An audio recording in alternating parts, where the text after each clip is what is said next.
Oak Island Insider spills the beans. The Curse of Oak Island is one of the most popular shows on cable TV, with an estimated 10 million fans around the world. I first got involved with the Oak Island team back in 2016 when I provided a small bit of information that I had a hunch might be relevant, and which involved a group of Scottish knights attempting a settlement in Nova Scotia way back in the early 1600s. This led to an hour-long conversation, with many questions being asked, most for which I did not immediately have an answer. However, I was pretty sure I could find the answers, since I had spent the last 4 decades studying Scottish history. 4 decades is a long time, and admittedly the later years were much more intense. So intense that I actually received a fellowship from the Society of Antiquaries of Scotland, based on my many books, magazine articles, and web postings, which typically dealt with the history and culture of my family's homeland of Scotland. This elite group of historians is linked closely to Scotland's National Museum and national records, and therefore I have been able to go to the well many times for research assistance. Having this fellowship also opened the doors for me of the British Museum, the Nova Scotia Archives, the College of Geographic Sciences of Nova Scotia, as well as providing an introduction to such heavy hitters as the Grand Historian of the Grand Lodges of Freemasonry in Nova Scotia and the Principal Keeper of Arms for the UK, who oversees all knighthood issues for Queen Elizabeth. And it certainly didn't hurt my chances to visit Nova Scotia 4 times, present in the War Room during 4 long and important meetings, and get many personal tours of the special places on the island, thanks to the Oak Island team and Prometheus Entertainment producers. There are a few areas where the record needs to be set straight. First, The Curse of Oak Island is often accused of being scripted. I can assure you, having been filmed for about 10 hours, I was never once told what to say. The activity is so broad and the days so long on Oak Island, it would take a team of dozens of writers just to come up with the scripts. What actually happens is that plans are made for the day, and then teams of cameramen and sound men are assigned to follow the various Oak Island team members on their latest adventure. For instance, if Rick Lagina and Gary Drayton are going to a certain lot to metal detect, the producer might assign 3 or 4 members of the production team to accompany them.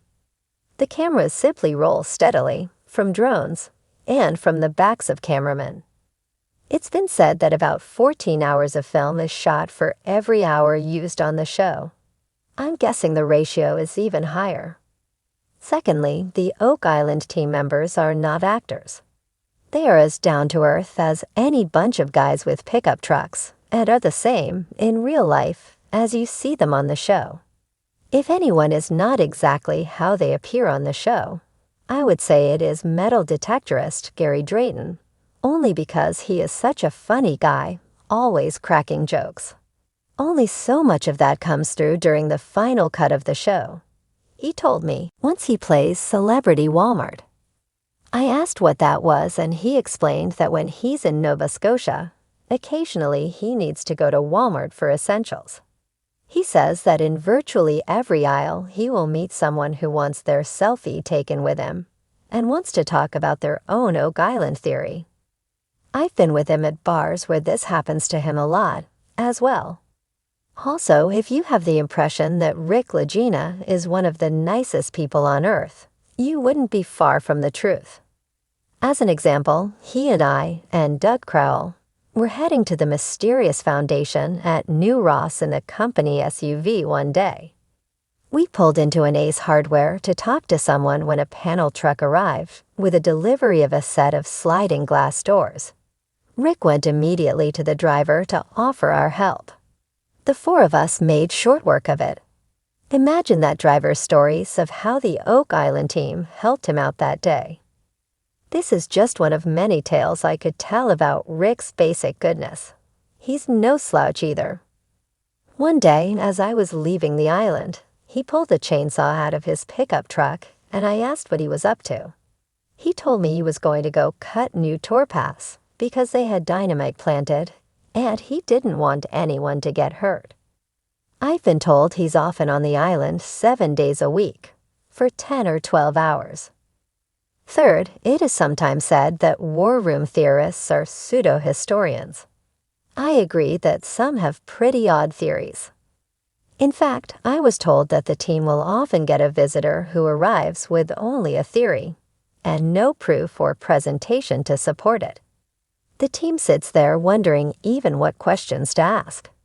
But many of the theorists, even those I disagree with, have spent years studying this mystery. Some are engineers and scientists of some sort. Others are myth and legend fans. And some, like me, stick to actual historical records and documents, seasoned with a little logic. Most are sincere. Most have spent a long time in this quest. And most are less interested in being on TV, as they are in being part of the solution of this mystery. I have established my credential not only through the individuals and institutions I've worked with, but also through the writing of 5 Oak Island books, with nearly 900 pages of evidence and theory presented. The first 2 books were suggested by the Oak Island team, so that my research wasn't lost in our email exchanges. The next 3 were my own decisions, as my theory developed. 4 years and hundreds of hours later, I may not be the world's expert on Oak Island, but I am no pseudo-historian by any means.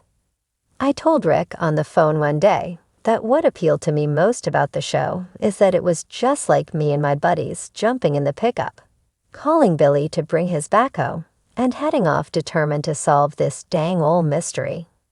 He said, and that's exactly what it is for us. He asked me for a quote to appear on the wall of the Oak Island Interpretive Center. I thought about how this quest has captured the imagination of so many millions of people over a couple of centuries, and now through a cable TV show enjoyed around the world. Here's my quote. Oak Island is not so much a mystery to be solved as it is a chance to experience the unapologetic fascination of youth once again. Author's bio. James McQuiston is a fellow with the Society of Antiquaries of Scotland and a member of the National Trust for Scotland. He has written 4 books on Oak Island. Oak Island, the novel, Oak Island Endgame, Oak Island Nights, Oak Island 1632, and Oak Island Missing Links. Each book built on the one before, culminating in his writing of a historical fiction account of his Oak Island theory. He is based in Pennsylvania and has written several other hidden history-style books and articles. He has appeared on The Curse of Oak Island 5 times.